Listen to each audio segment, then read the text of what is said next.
everybody, this is Pastor Steve and welcome po sa ating Inspire Podcast. Naniniwala po ako na anuman pong level ng inyong pananampalataya, there is always another level for your life. Isa sa mga layunin po ng podcast na ito ay mabigyan tayo ng access to some of the stuff na hindi ko po na-share in public. I pray in Jesus' name in the future ay makapag-create tayo ng mga inspiring conversations sa tulong ng mga inspiring people that will add value to your life. But today, I'm excited to share with you what God has placed in my heart today. Ito po ay na-trigger sapagkat I am celebrating 10 years of God's faithfulness sapagkat ako po ngayon ay nagse-celebrate ng 10th anniversary ng aking pagiging pastor. At na-realize ko hanggang kailan pa nga ba talaga ako tatagal sa aking paglilingkod. And for the past 23 years that I've been serving the Lord, I hope na yung aking pong isi-share sa inyo ay makatulong para po tayo ay magkaroon ng longevity in the ministry. That's what I want to talk to you about today. And I was reading Matthew chapter 24, kung saan tinanong ang ating Panginoong Yesus, ano po ba ang senyales, Jesus, ng iyong muling pagbabalik? So basahin po natin ang Matthew 24 verse 10 hanggang 13. Ang sabi po dito, many will turn away from me and betray and hate each other. Sabi ng ating Panginoong Yesus. And many false prophets will appear and will deceive many people. Sin will be rampant everywhere, and the love of many will grow cold. But the one who endures to the end will be saved. But the one who endures to the end will be saved. Maraming manlalamig, but the one who endures to the end will be saved. As I've said, this was triggered by my 10th anniversary sa pagiging pastor. And I remember, nung June 2013, nung ako po ay inordained bilang pastor, I was so passionate, so committed to serve the Lord with all my life. Because prior to that, bago pa man po ako i-ordain, ay 13 years na po akong naglilingkod naman sa Panginoon. Pero na-realize ko lang po as I celebrate 10 years of God's faithfulness sa akin pong pagtawag, na-realize ko na nung ako po ay inordain, meron po akong calling, pero wala akong kontratang pinirmahan. At marami mga nandito ngayon na tinawag ng Panginoon na nakaka-relate sa akin. Na totoo nga naman talaga, nakaramihan sa atin.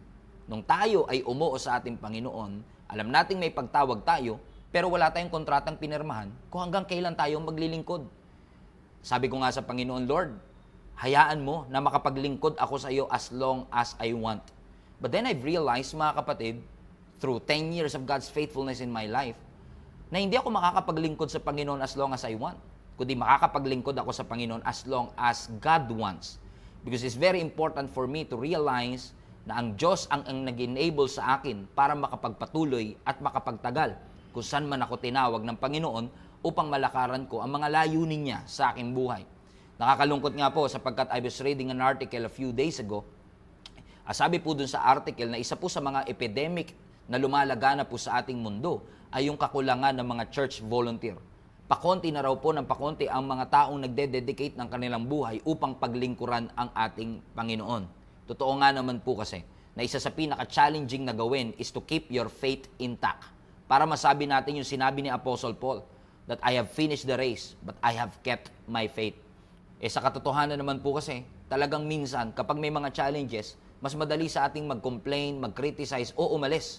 So ang tanong, ano yung mga bagay na pwede natin magawa in order for us to have longevity in the ministry? So allow me to share to you 4 things na pwede ho nating magawa upang tayo ay magtagal dito sa marathon ng ating paglilingkod. Lagi ko nga pong dinideklara, maglilingkod hanggang wakas. Gusto natin yan, na mapaglingkuran natin ang Panginoon. Pero paano? Una, napakahalaga po na i-observe natin ang rhythm and rest. Pag sinabing rhythm, yan yung pacing. Na hindi po lagi tayong tumatakbo, minsan kailangan maglakad, pero kailangan din madalas magpahinga. Alam nyo, ang pagpapahinga is a very serious subject sa Panginoon. Sapagkat nung nilikha ng Diyos ang mundo, on the 7th day, He rested. Hindi nagpahinga ang Panginoon dahil pagod siya. Nagpahinga ang Panginoon because He wanted to demonstrate a principle to us na kailangan nating magpahinga. Napakaseryoso ng Diyos sa rest na sinama pa ng Lord ang Sabbath sa 10 Commandments. Ano ang sabi niya? Thou shalt observe Sabbath. And even our Lord Jesus Christ, sabi niya sa Matthew chapter 11, come to me, all of you who are tired and heavy laden, and I will give you rest. Napaka-importante sa Panginoon ng pagpapahinga gusto niyang i-demonstrate sa atin na napakahalaga na bawat isa sa atin. In order for us na magkaroon ng longevity sa ministry, ma-practice natin yung principle and weapon of rest. Because you need to take care of yourself so that you can take care of others. Yung well-being mo bilang leader, yung well-being mo bilang isang volunteer ay nakakaapekto sa welfare ng mga taong ipinagkatiwala ng Panginoon sa bawat isa sa atin. Sapagkat sa paglilingkod, isa sa mga greatest threat is not what's happening around you. Isa sa pinaka-greatest threat is about what's happening in you. Ano ang nangyayari sa iyong puso? Ano ang nangyayari sa iyong isipan? Kailangan nating magpahinga. Minsan may mga naa-adapt tayong kasabihan, matutulog lang ako kapag ako'y patay na. Maling mindset yata yun. Sapagkat yung lack of rest, magre-resulta ng burnout. So ang rest, yan ang nagpe-prevent para tayo ay makaramdam ng burnout. Lagi ko nga po sinasabi, ang tulog, hindi yan makakapag-guarantee ng rest. Ang vacation, hindi yan makakapag-guarantee ng rest. Ang bed, hindi yan makakapag-guarantee ng tulog. Pero napakahalagang i-observe natin ang principle of rest because resting is trusting. When you rest, you trust that God will work. Number 2, na nakita kong secret para tayo ay magkaroon ng longevity sa ministry is the attitude of gratitude.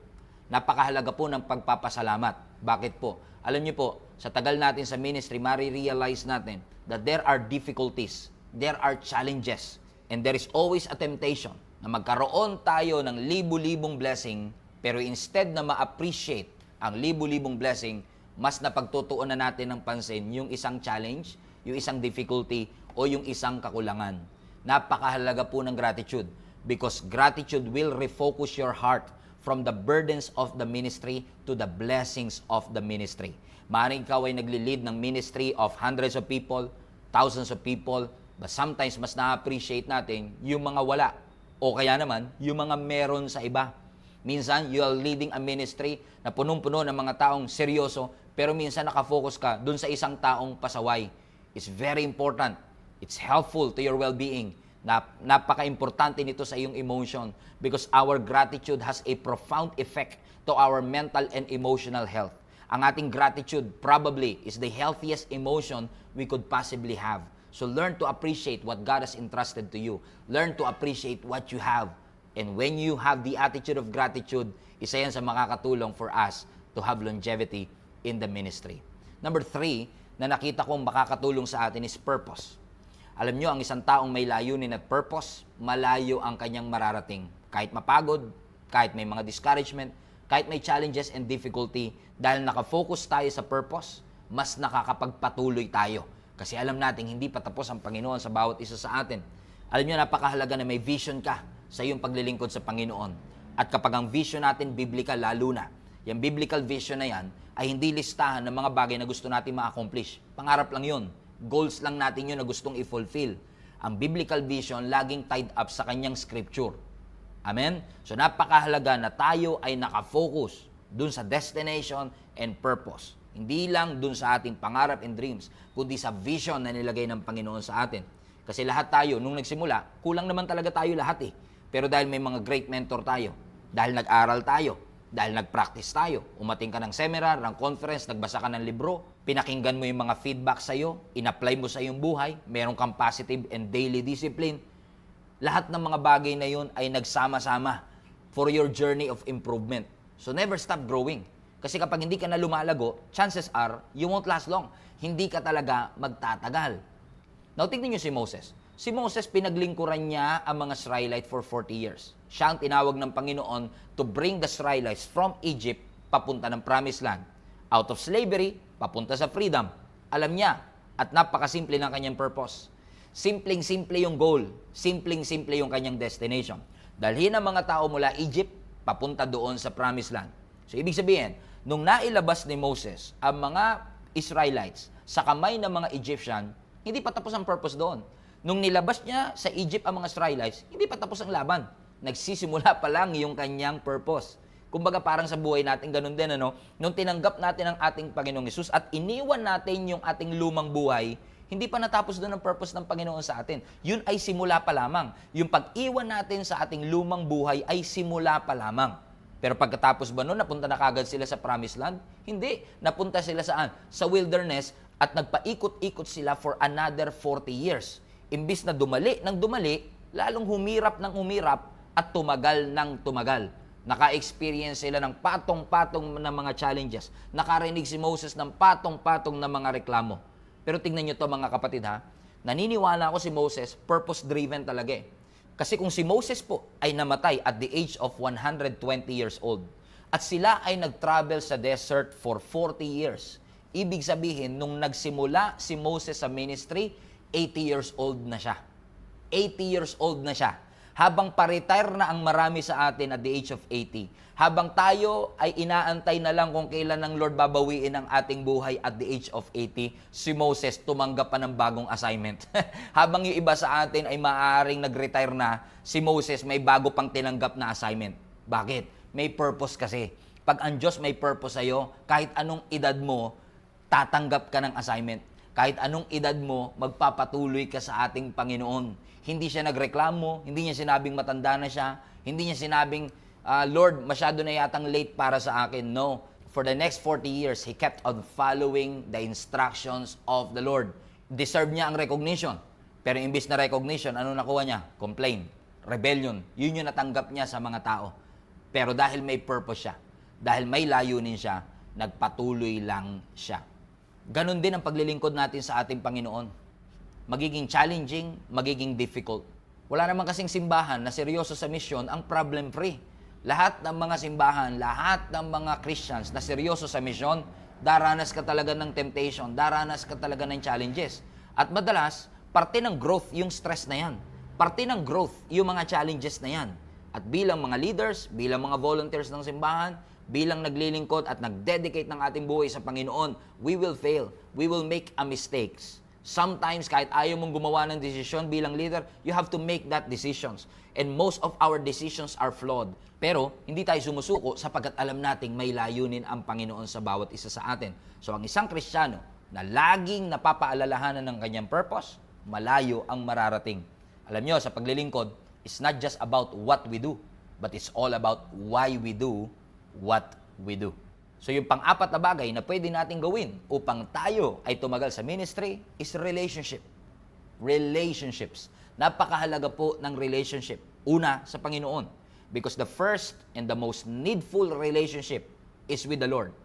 Naniniwala po kasi ako na yung 5 minutes with Jesus can reset our 5 years of heart issue. Kung tayo ay lalapit lang lagi sa Panginoon at kung tayo ay lagi lang magpapakumbaba sa ating Panginoon, lagi lang nating babasahin ang kanyang mga salita, napakalaki po ng pagbabagong mangyayari sa ating buhay. In fact, kapag po ako ay stress na stress, ang isa sa mga stress reliever ko, Word of God. I always recall God's goodness. I always remember God's faithfulness. And probably you are stressed and worried and anxious and fearful. Sometimes may unbelief pa or losing your faith. Is simply because you are focusing on the wrong thing. Learn to focus on the goodness of God and have a relationship with the Lord. Nothing is more important than loving God. Wala na pong mas mahalaga pa para sa atin kundi mahalin natin ang ating Panginoon. Bakit? Ang tunay na secret ng longevity is intimacy with God. Mas intimate tayo sa Panginoon, mas lalo tayong lumalakas. Intimacy is the key. Pero syempre, hindi lang naman relationship sa Panginoon na mahalaga. Even your relationship with your family is important. Because kung nakalimutan po ninyo, allow me to remind you that your first ministry is your family. Pwede kang magpalit ng simbahan, pero hindi ka makakapagpalit ng pamilya. We are called to fight for our family. Ipaglaban natin ang ating mga pamilya. Sapagkat ang ating relationship sa ating pamilya ay nakakatulong upang tayo ay tumagal sa ministry that God has for us. Pero bukod sa ating pamilya, bukod sa ating Panginoon, yung kaibigang tutulong sa iyo, sa kabila ng mga pagsubok at challenges, ay napakahalaga rin. Having good friends in your life is one of the most important decision that you will ever make in your life. Napakahalaga po na makapag-set up ka ng support system bago pa tumama ang bagyo at krisis sa iyong buhay. Kasi madalas tayo, kung kailan may krisis, doon tayo maghahanap ng mga mabubuting kaibigan. But it's wise for you to set up, bago pa dumating ang pagsubok, sineset up mo na yung mga kaibigang ito na hindi lang magbibigay ng sound effects sa iyo kapag may problema ka, kundi mga kaibigan na tutulong sa iyo talaga. Yung relationship natin sa ating mga churchmates at kapwa manggagawa sa ating Panginoon, napakahalaga po yan. So kung may tensyon, hindi pagkakaintindihan, it's always best to fix it Allow God to be the center of that argument and allow God to fix that relationship. Alam niyo, yung relationship natin sa tao, napakahalaga po niyan. For the past 23 years na naglilingkod ako sa ating Panginoon, may mga taong umalis, may mga taong lumipat, may mga tao na nagalit, may mga tao na hindi nagpatuloy. But it doesn't keep me from nurturing new relationships within the body of Christ. So find someone that you know. Find someone that you can encourage. Find someone that you can mentor. Kasi isolation ang isa sa pinakamatinding arsenal na ginagamit ni Satan para tayo pabagsakin. And isolation is actually spiritually dangerous. You don't have to walk in this journey alone. You don't have to go through this life alone. Prioritize community. Prioritize having great relationships. Iayos natin at i-reconcile natin ang relationships natin sa mga kapwa natin manggagawa sa Panginoon. Because community is more than just fellowship. It is relationship. Hindi lang tayo basta pumupunta at naglilingkod sa church for fellowship. We want to cultivate and develop relationship. So kung nais natin matagal sa ministry, naniniwala pa rin po ako that longevity is a heart issue. Most Christians, hindi naman lumilipat at umaalis ng ministry because of theology. Usually, what shakes our faith are hurts, betrayal, and unforgiveness. Hurts will come. Conflict will happen. It is inevitable. Tayo ay mga imperfect people trying to serve a perfect God. But in order for us to last, we should learn how to forgive. Nais ng Diyos na tulungan tayo that in this journey, we'll keep our fire burning. Tignan niyo po ang mga Israelites. For 40 years, hindi sila iniwan ng ating Panginoon. There's always a pillar of cloud by day and a pillar of fire by night. Never silang iniwan ng ating Panginoon. Kaya nga sabi ng ating Panginoon, di ba? Ano ang sinyalis, Lord, ng iyong muling pagbabalik? Ang sabi niya, many will turn away from me. Many will betray and hate each other. And the love of many will grow cold. But God is encouraging each and every one of us. Ang sabi nga ng 2 Timothy chapter 4 verse 7, sa huling sandali ng buhay ni Apostle Paul, nabanggit niya, I have fought the good fight. I have finished my course. I have kept the faith. And I pray in Jesus' name, just like Apostle Paul, makapaglingkod tayo sa Panginoon hanggang wakas. Pwede ba natin sabihin, maglilingkod hanggang wakas? God bless you.